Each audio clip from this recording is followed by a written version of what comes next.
함께 먼저 기도하겠습니다. 기도하겠습니다. 우리를 구원하신 하나님 아버지, 죄인이었던 우리를 구원하셔서 의인의 신분을 주시고 죄의 종이었던 우리가 하나님의 아들이 되어서 하나님을 아버지라 부를 수 있게 해주신 것 감사합니다. 의인을 비유하는 말씀이 성경에 많이 있는 걸 압니다. 하나님, 오늘 종려나무를 통해서 의인에게 교훈 주시는 것을 생각하고 또 깨닫는 시간을 가지려고 합니다. 필요한 가르침 주시고 마땅히 알아야 할 것들을 알고 깨닫는 시간이 되게 해 주옵소서. 모든 것 주께서 우리 가운데서 도와주시기를 바라오며 예수님의 이름으로 기도합니다. 아멘.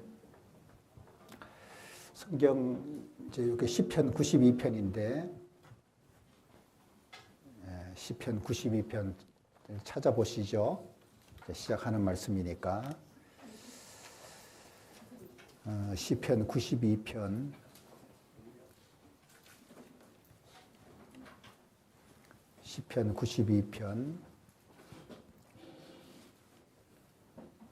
12절부터입니다.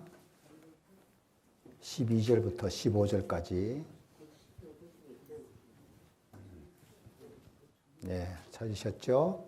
12절. 의인은 종려나무같이 번성하며 레바논의 백향목같이 발육하리로다. 여호와의 집에 심겼으며 우리 하나님의 궁정에서 흥왕하리로다. 늙어도 결실하며 진액이 수액이 풍족하고 빛이 청청하여 여호와의 정직하심을 나타내리로다. 여호와는 나의 바위시라 그에게는 불의가 없도다. 이 말씀인데요. 앞에 보세요. 지금 보이는 나무가 종려나무입니다. 종려나무 이스라엘에 가면 많이 있습니다. 이게 의인은 구원받은 사람을 가리키는 것이고 의인을 상징하는 나무 그리고 비유하는 또 식물들이나 동물들이 이렇게 성경에 많이 나오는데 이제 성경에 등장하는 많은 나무 중에 오늘 이제 종려나무가 의인을 닮은 이제 나무라는 걸 알 수 있습니다. 그래서 종려나무의 어떤 특징이 의인 닮았는지 이런 거를 좀 배워보겠습니다. 이제 사막을 여행하는 사람들이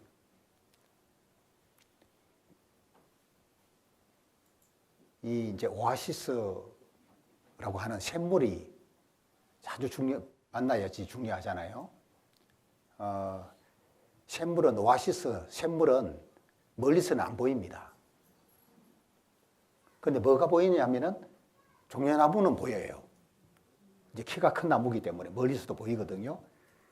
그러면 이 여행자들은 종려나무를 딱 보면서 어떤 희망을 갖냐 하면은 오아시스, 샘물이 저기 있다는 희망을 가져요. 왜 사막에 종려나무가 생존하려면은 뭐가 있어야 되냐면은 물이 있어야 생존할 거 아니에요. 그래서 이 종려나무가 이렇게 있는 곳에는 거의 이게 오아시스가 있는 거예요. 그러면 멀리서 종려나무를 딱 보면은 거기에 물이 있을 것이 확실하니까 이제 안도를 하거나 막 이렇게 기뻐하는 이제 이런 것이 있었고 이거 자꾸 나가고 이러네 이거.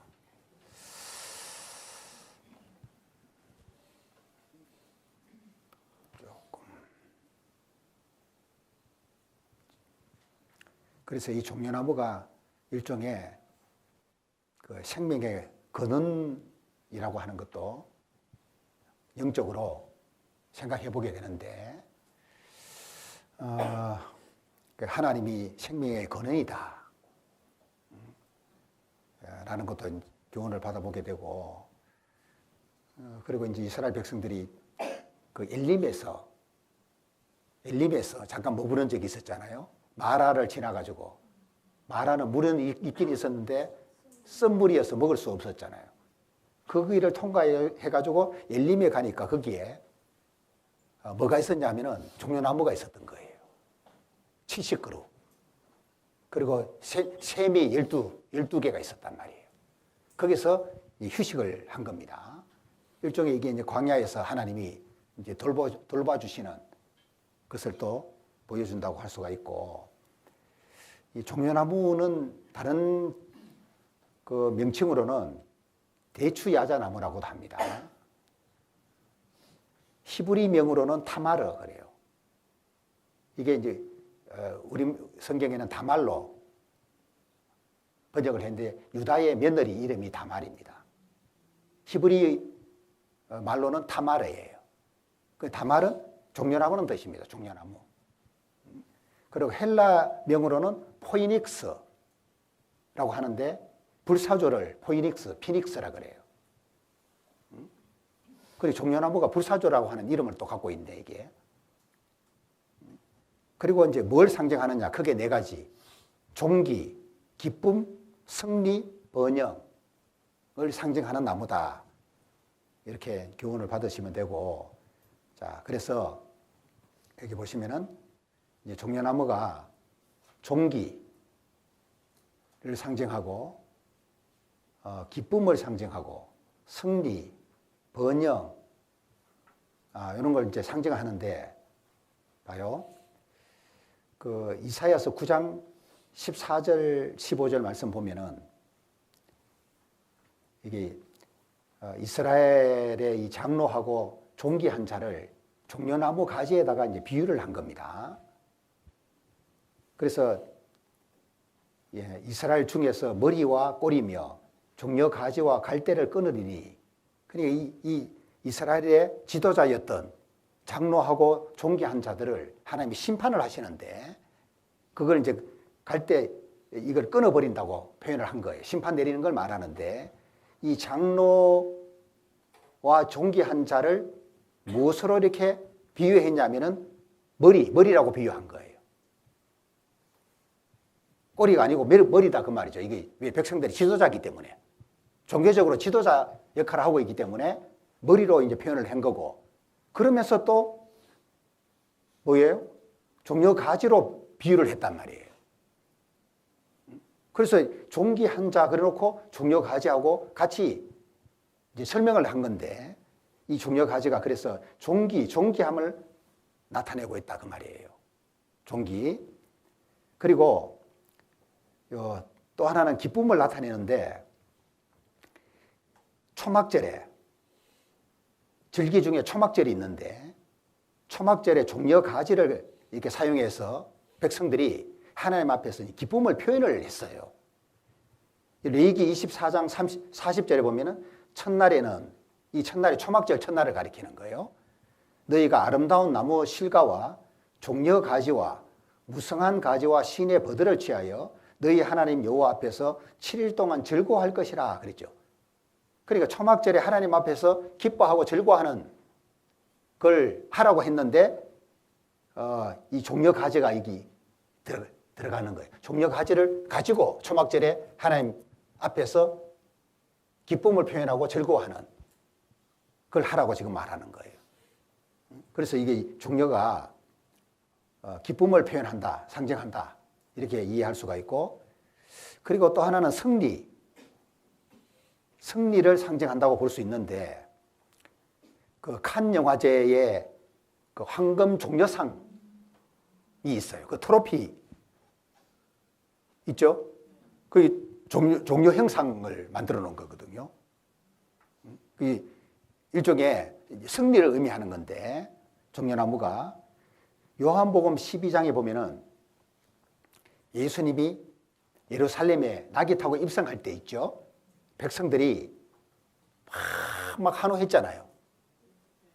외치기를 호산나 찬송하리로다, 주의 이름으로 오시는 이 곧 이스라엘의 왕이시여 하고 막 대대적으로 환영을 했단 말이죠. 그런데 이제 손에 뭘 가지고 있었냐 하면은 종려나무 가지를 가지를 가지고 예수님을 맞이한 거예요. 그래서 예루살렘의 예수님이 사실은 왕으로 입성하고 있는 거예요. 이스라엘의 왕으로 입성하고 있는 거예요.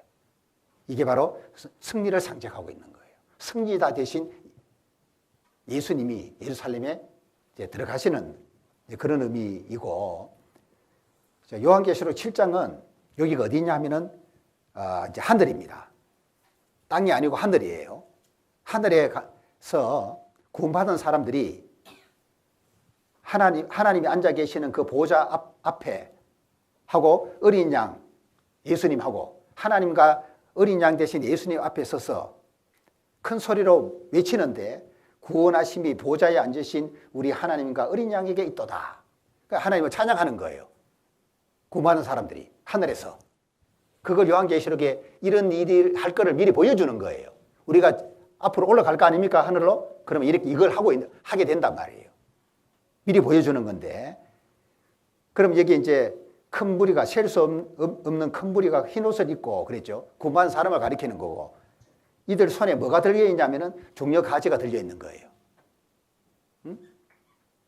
여기서 승리를 말하는 거예요. 구원받아서 천국 간 그 자체가 일종의 승리란 말이에요. 승리. 그 승리를 주신 하나님께 뭐 하고 있냐? 찬양을 하고 있는 거예요. 그리고 이제 열왕기상 6장 가면은 여기 어딘지 아시겠어요? 성전 내부잖아요. 내외소 그랬는데, 내소는 지성소를 가리키고 외소는 성소를 가리키는데, 사면 벽에다가 어떤 형상을 조각해서 해놨냐면은 그룹들은 일종의 이 천사들입니다. 그 다음에 종려, 이 종려 보이죠? 그리고 핀꽃, 밑에 이 핀꽃 보이잖아요. 이 세 가지를 성소와 지성소 벽에다가 조각을 해서 형상으로 만들어 놓은 거예요. 단장을 해 놓은 거예요. 그러면 이게 이제 지금 좀 전에 배운 것처럼 이 세 가지 중에 특히 이 종려가 핀꽃도 기쁨을 의미하는 곳이 들어있는데, 이 종려도 그죠? 상징하는 것이 이 네 가지로 이해하면은 성소와 지성소에 이 종려를 조각으로 이렇게 새겨가지고 장식해놨다고 하는 것은 그 성소 안이 어떻단 말이죠? 지성소도 존귀하고 성소도 존귀하다.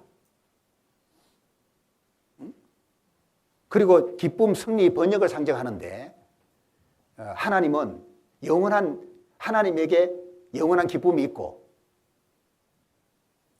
그리고 구원받은 사람에게 또 기쁨이 있잖아요.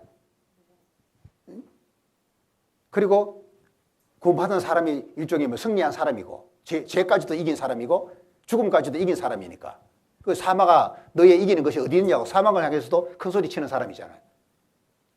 이게 그리스도인이란 말이에요. 그리고 모든 승리는 누구에게서 오는 거냐? 하나님께로부터 오는 거예요. 그리고 번영이라고 하는 것이 영적인 번영. 축복 중에 그죠? 번영이라고 하는 축복이 주어지는데, 그리고 구원받은 사람은 아무것도 없는 것 같으나 모든 것을 가진 자다. 최고의 번영이잖아요. 영적으로는. 가장 큰 축복을 받은 거예요. 이게 이제 어디냐면 내소거든요. 지성소. 지성소 안에 가면은 두 그룹이 있고, 그리고 벽에 아까 말씀드렸던 요거 있잖아요. 그죠? 종려 핀꽃이 이 지성소 안에 딱 가면은 이게 조각대가 있다 그 말이에요. 여기 종려가 보이죠? 위에 이 핀꽃이 보이고 밑에 그룹이 있고. 그래서 지성소는 특별히 하나님이 거하시는 처소로 상징된 거기 때문에 이런 것들이 하나님에게 있는 거다 라는 걸 교훈해 주고 있다고 볼 수가 있고, 여기가 이제 어디냐면은 성소예요, 성소. 성소에도 마찬가지로 종류가 있단 말이죠. 그리고 요 이제 지성소 들어가는 문이거든요. 이 문이 감람나무로 만들어진 건데 이 문에 뭐가 또 새겨져 있냐면은 그룹, 종려, 핀꽃. 문에다가도 다 이거 새겨놓은 거예요. 벽에만 해놓은 게 아니고 들어가는 문에도 이 세 가지를 다 장식을 해놓은 거예요. 지성소 문만 그렇게 한 게 아니고 여기는 외소문이거든요. 성소로 들어가는 문이에요. 바깥에서 성소로 들어가는 문이에요.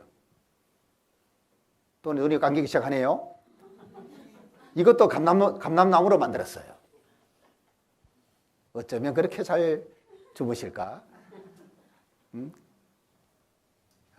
그래서 그 성소의 문은 감람나무로 물설주 만들고 문설주 위에 하고 그죠? 문설주를 만들고 그 다음에 문짝은 잣나무로 만들었는데 중요한 거는 이 문에다가 이 세 가지를 또 장식을 해놨단 말이에요. 이해되죠? 두 개의 문에도 이 세 가지를 장식해놨고 안에 들어가면은 성소나 지성소 안에 벽에다가 이 세 가지로도 다 장식을 해놨단 말이에요. 그 중에 종려가 딱 들어가는 거, 세 가지 중에. 그래서 그 많은 나무 중에, 그죠? 이 종려나무를 이렇게 장식해 놓은 것이 이런 중요한 내용들을 상징하고 있기 때문이다. 이렇게 이해하시면 되고.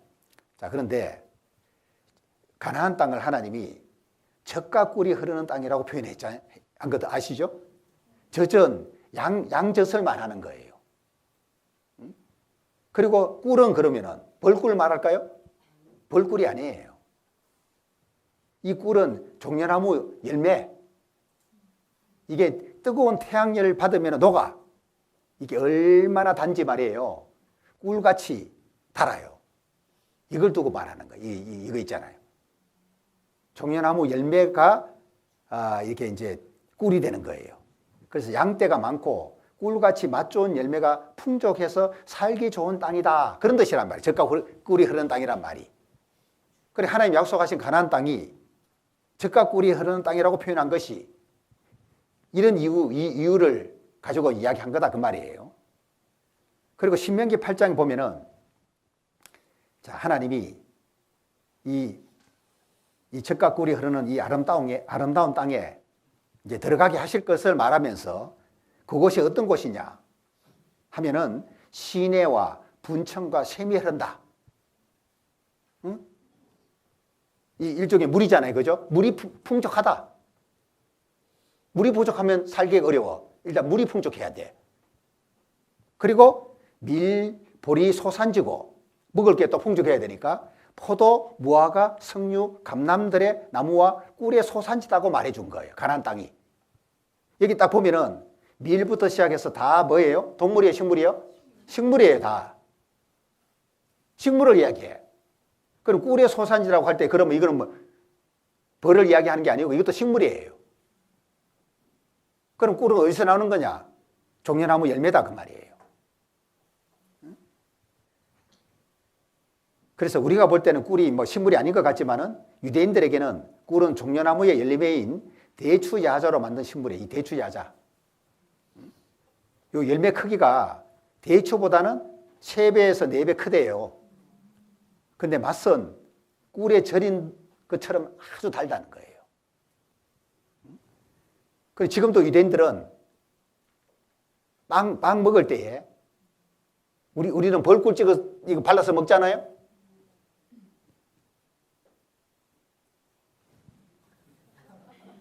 다른 거 발라서 먹어도 되긴 돼요. 근데 지금 좀 달아야 맛이 있으니까 빵 먹을 때에 이 유대인들은 빵 먹을 때에 대추야자 꿀 발라서 먹어 지금도. 그 벌꿀이 아니고 대추야자 이 열매로 만든 꿀을 가리킵니다. 이 꿀이 되는 거예요, 이 대추야자가. 그래서 이게 그래서 이 종려나무 열매가 풍요를 상징하고 있다. 풍요롭고 살기 좋은 땅이다. 예, 젖과 꿀이 흐르는 땅이라고 한 말이 그런 뜻이기 때문에 풍요를 상징한다 그거죠. 종려나무, 특히 열매가 풍요, 알겠죠? 풍요. 그리고 달콤한 축복. 열매가 막 꿀처럼 달콤하잖아요. 달콤한 축복. 그리고 아침마다 빵에 대추자자 꿀을 발라 먹은 것처럼 매일의 삶 속에서 하나님의 은혜를 누리는 거. 그리 일상의 어떤 양식으로도 교훈받을 수가 있는 거예요. 자, 그리고 이제 지금부터 중요한 것이 종려나무의 이제 특성입니다. 이게 이제 다 의인을 닮았다는 거예요. 예? 자, 종려나무가 어떤 특성이 있냐? 강인한 생명력, 첫 번째가. 기억해 놓으세요. 강인한 생명력이 있는 나무다. 라고 말했는데, 종려나무 그루터기를 불태워도요, 그 그루터기에서 다시 싹이 납니다. 이게 생명력이 강해서 그런 거예요. 그래서 종려나무가 이 강인한 생명력을 가지고 있다 보니까 부활과 승리를 상징하는 나무가 돼버린 거예요. 죽은 것 같은, 불태웠으면 죽어야 되는데 마치 죽은 것 같은데 다시 거기서 싹이 나온다는 거죠. 이 부활과 승리를 가리키는. 그래서 요 종려나무의 강인한 생명력이 누구 닮았냐? 의인 닮았잖아요. 왜? 구원받은 사람은 죽어도 다시 살겠고, 살아서 나를 믿는 자는 영원히 죽지 않는다. 부활하잖아요. 그래서 구원받은 사람은 생명의 부활로 나오잖아요. 그리고 막 엄청난 핍박 받아도, 짓밟힘을 당해도 안 죽어. 그래서 신앙을 어떻게 죽이냐고. 목숨을 죽일 수는 있어요. 그죠? 그리스도를 부인하게 할 수 있냐고. 그거 할 수 있으면 기독교 역사 속에 그렇게 많은 순교자가 있을 리가 없지. 6천만 명, 7천만 명 순교자가 왜 생기냐고. 목숨은 죽여도 그 신앙은 못 죽이는 거예요. 그리고 기어코 천국 가잖아요. 부활하고 승리를 상징해. 신앙도 핍박당하는 일이 있더라도 그리스도인은 못 죽이는 거예요. 자, 그런데 종려나무가 어지간해서는 죽지 않는데, 이게 그리스도인 구원받은 사람의 모습이다 그거예요. 어지간해서는 안 죽어. 예? 그런데 어떻게 하면 죽냐? 가지의 이 중앙 상층부에 하늘을 향해 직선으로 뻗어 있는 가지를 딱 꺾어버리면은 한순간에 죽고 만다는 거예요. 가지의 중앙 상층부에 하늘을 향해 직선으로 뻗어 있는 가지, 요거 꺾어버리면 한순간에 죽어버리는 거예요.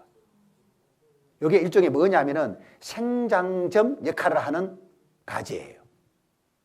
사람은 요거 뭐예요? 네? 요 숨구멍 있죠? 여기 막히면 죽어요. 내가 숨을 못 쉬어. 백해, 그죠? 여기 못 박아봐 죽어. 어떤 사람은 요거 못 박아 죽었어. 아내가 남편 하도 괴롭히는 남편 죽이는데 술 줘가지고 술 취하게 해놓고, 그죠? 여기다가 못을 박아버린 거야. 죽어버렸어. 일종의 생장점이야. 그래서 요 가지의 중앙 상층부에 있는 요 가지를, 생장점 역할을 하는 가지를 키파 트마림이라고 부르는데, 요 트마림은 타마르라는 뜻이고 종려나무라는 뜻이고, 키파는 가장 높은 계층이라는 뜻이거든요. 그래서 이 종려나무의 가장 높은 그 위치, 요게 꺾여지면은 죽는다. 이런 뜻인데, 요게 일종의 구원받은 사람에게는 무엇이 해당되느냐 하면은 하나님을 향한 요 믿음이라고 하는 것이 있어야지만 어떤 경우에도 살게 되는데, 하나님을 향한 믿음으로 살지 않으면 죽는다 그 말이죠. 육신대로 살면 반드시 죽는다 그랬잖아요. 영으로서, 성령으로서 자기 몸의 행실을 죽이면 살고 육신대로 살면 죽고, 그래서 하나님을 향한 믿음으로 살지 않으면 곧 죽어버리는 거예요. 그래서 유대인들이 머리에 키파라고 하는 걸 쓰는데 요거는 종려나무에서 유래된 거고, 종려나무가 상층부에 타격을 입으면 죽듯이 사람도 이 정수리에 타격 입으면 죽어요. 유대인들이 머리에 무엇인가를 쓰는 것은 위에 있는 권위에 순종하는 것을 뜻하는 거예요. 하나님의 권위에 순종한다는 의미로 머리에 모자 쓰는 거예요. 키파라 그래요. 그거. 봐요. 이 키파 봐요. 이거 보이죠? 이걸 말하는 거예요. 이거 키파라 그래요. 하나님께 대한 순종을 상징하고 있는 거예요. 그리고 하나님의 군대에 속했다는 것을 키파 쓰는 것이 보여주는 건데, 이게 일종의 소속감이잖아요. 하나님의 백성, 유대인들만 이렇게 하는 거기 때문에 하나님의 권위에 순종하는 표시로 머리에 쓰고 하나님의 군대에 속했다는 걸 나타내려고 이 키파를 쓰는 거예요. 이게 일종의 소속감이거든요. 그리고 이제 또 중요한 특성이, 첫 번째는 강인한 생명력이 있다, 종려나무가. 두 번째는 높이 자라고 속이 꽉 차 있는 특성을 갖고 있어요. 몸통이 하늘로 30m까지 자라는 나무예요. 여러분 키가 1m 60도 안 되는 분 계시잖아요. 그거 생각하면 30m 엄청 높죠. 그 30m까지 자라. 그리고 줄기는 속이 비어 있을까요? 차 있을까요? 속이 꽉 차 있는 거예요. 이게 구원받은 사람을 이렇게 설명하고 있는 거라. 구원받은 사람은 신앙이 자라야 될 거 아니에요. 잘 자라야 되고, 속이 비어 있으면 안 돼. 속이 차 있어야 돼요. 말씀으로도 차 있어야 되고, 하나님의 사랑으로도 이게 속이 차 있어야 돼요. 그래서 믿음이 잘 성장하는 의미를 이렇게 보여주는 거예요. 키도 크고 속이 차는, 이게 믿음의 성장을 가르치는 거예요. 세 번째가 복원력입니다. 강한 바람 불었을 때에 구부러지긴 하지만은 다시 일어나요. 뭘 말해요? 시련을 받아도 이겨낸단 말입니다. 의인은.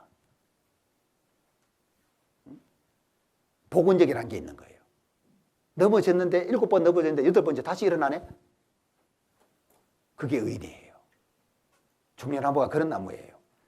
그리고 네 번째가 풍성한 열매를 맺는데 100년에서 150년 동안 열매를 맺는답니다. 놀라지도 않네요. 종려나무가 열매 맺는 연수가 100년에서 150년 동안 열매 맺는데, 이런 나무 흔치 않아요. 사람이 자식을 100년 동안 낳을 수가 있어요? 불가능하지. 그래서 이게 풍성한 열매를 이렇게 맺는다고 하는 것이 특성이 있는 거예요. 그 구원받은 사람은 하나님의 축복받아서 열매를 맺어야 돼. 자, 그래서 이 종려나무가 의인을 닮았는데, 자, 강한 바람이 불었죠? 휘어졌습니다. 그런데 쓰러지질 않아, 대부분. 쓰러지지 않고 다시 서너 시간 정도 구부러져 있다가 다시 일어난대요.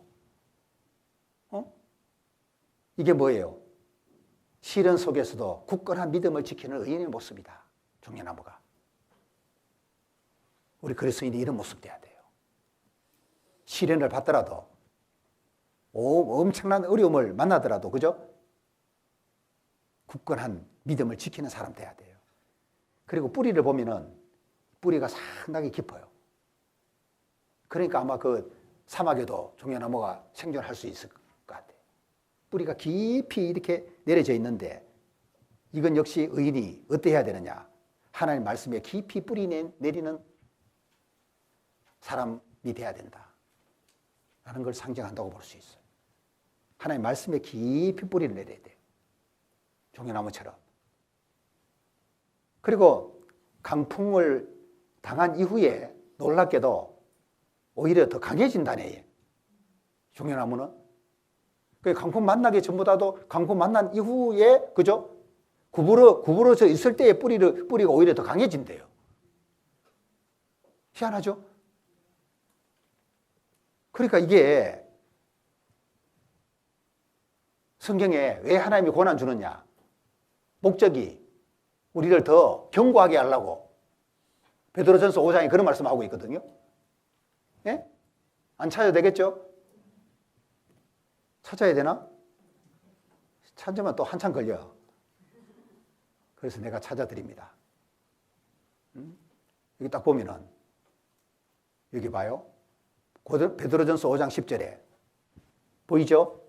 모든 은혜의 하나님 곧 그리스도 안에서 너희를 부르사 자기의 영원한 영광에 들어가게 하신 그 하나님이 잠깐 고난을 받은 너희를 친히 온전케 하시고 굳게 하시고 견고케 하시고 터를 견고케 하시라 그랬죠. 왜 하나님이 은혜의 하나님인데 고난을 안 주면 좋을 텐데 은혜의 하나님이지만 고난은 허락한단 말이죠. 왜? 고난을 통해서 하나님이 뭘 하시느냐? 구원받은 우리들을 온전케 하고 굳게 하고 강하게 하고 견고하게 하는 일을 하시기 때문에 하나님이 고난을 이제 허락하시는데 마치 강풍을 만난 이후에 이 종려나무가 구부러져 있을 때에 그 뿌리가 오히려 더 강해진다고 하는 거예요. 강풍을 이겨낸 후에 더 튼튼하고 크게 자란다는 거예요. 그래서 시련을 만나기 전보다 시련 만난 이후에 구원받은 사람이 더 튼튼해질 수 있는 거예요. 그러니까 그 고난을 싫어하면 안 되겠죠? 더 약해지는 쪽으로 또 가도 안 돼. 그건 이거 정상이 아닌 거예요. 아, 여기 옮겨놨네. 딱, 그 말씀이요.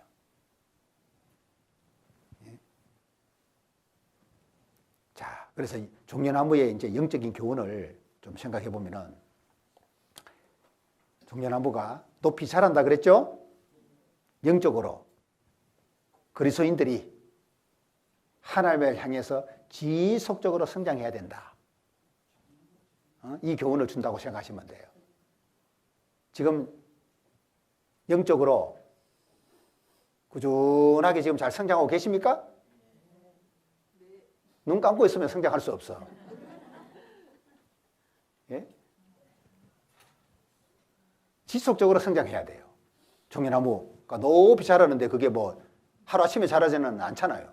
시간 속에서 자, 세월 지나면서 계속 자라서 30m까지 막 뻗어가는 거거든, 이게. 세월이 지날수록 믿음이라고 하는 거는 이제 잘 자라야 됩니다. 그리고 종려나무가 속이 꽉 찬 줄기라 그랬죠. 줄기가 속이 꽉 찼다 그랬죠. 하나님의 말씀으로 충만한 삶을 살아야 된다. 그래서 저희는 말씀이 없는 그런 삶을 살면 안 된다.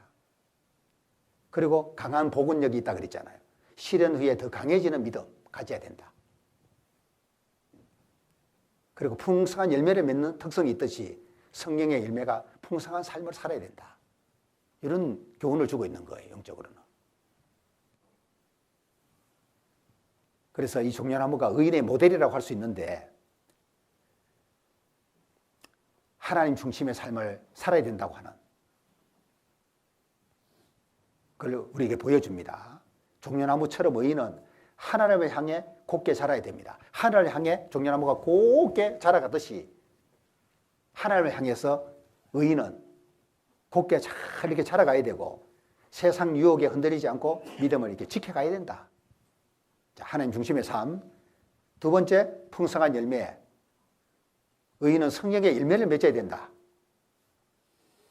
뭐 사랑, 희락, 화평뿐만 아니고 오래 참음, 자비, 양선, 충성, 온유, 절제, 그죠?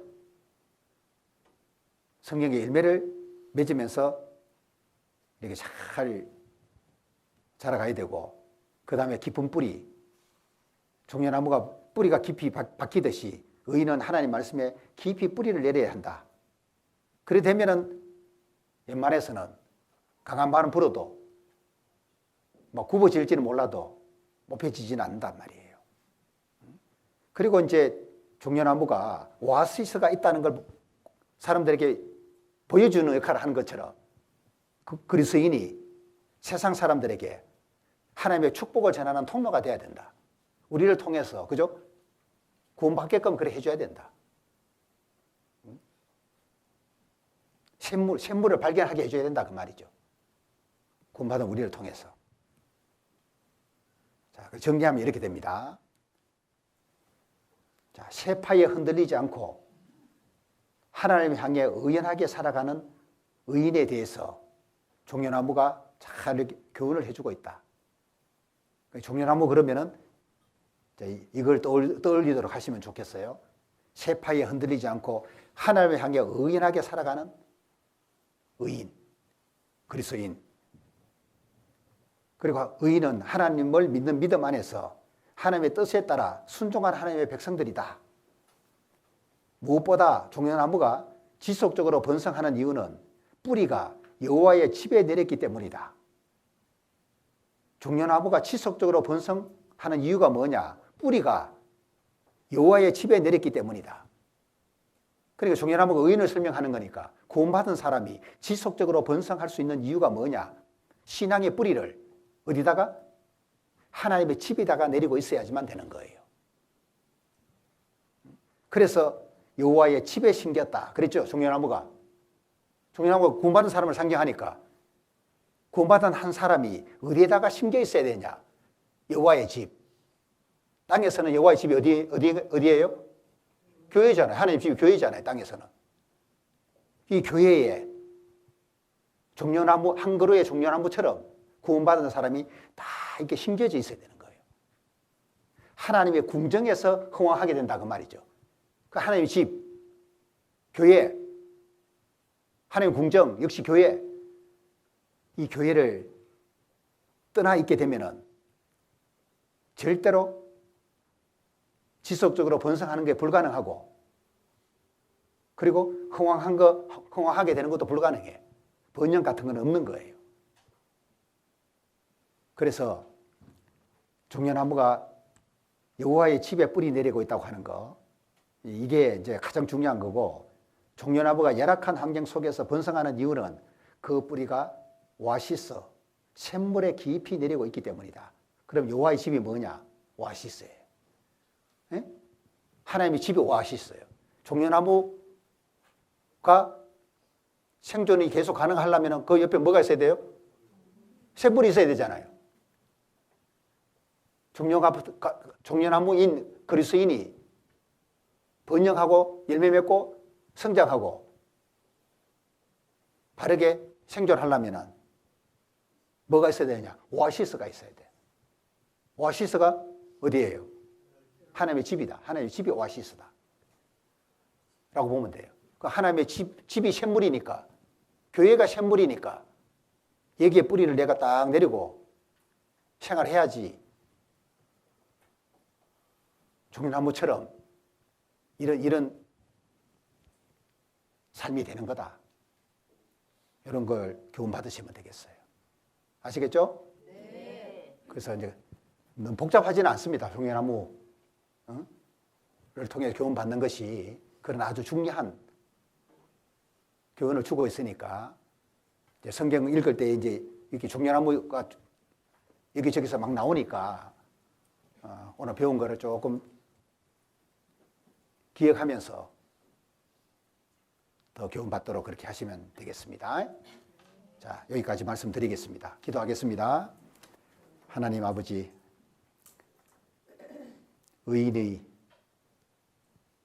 종려나무로 비유하신 것처럼 오늘 하나님의 집에 심긴 종려나무가 번성하는 것을 배우면서 우리 구원받은 그리스도인이 하나님의 집에 뿌리를 내리고 계속해서 샘물을 공급받는 가운데에 잘 자라고 풍성한 열매를 맺고 그래서 하나님의 축복 속에서 살아가도록 이끌어 주시기를 바랍니다. 종려나무를 통해서 교훈하신 것 우리가 기억을 하고 우리 각 사람도 하나님이 합당히 여기시는 모습으로 잘 성장해 가도록 도와주옵소서. 예수님의 이름으로 기도합니다. 아멘.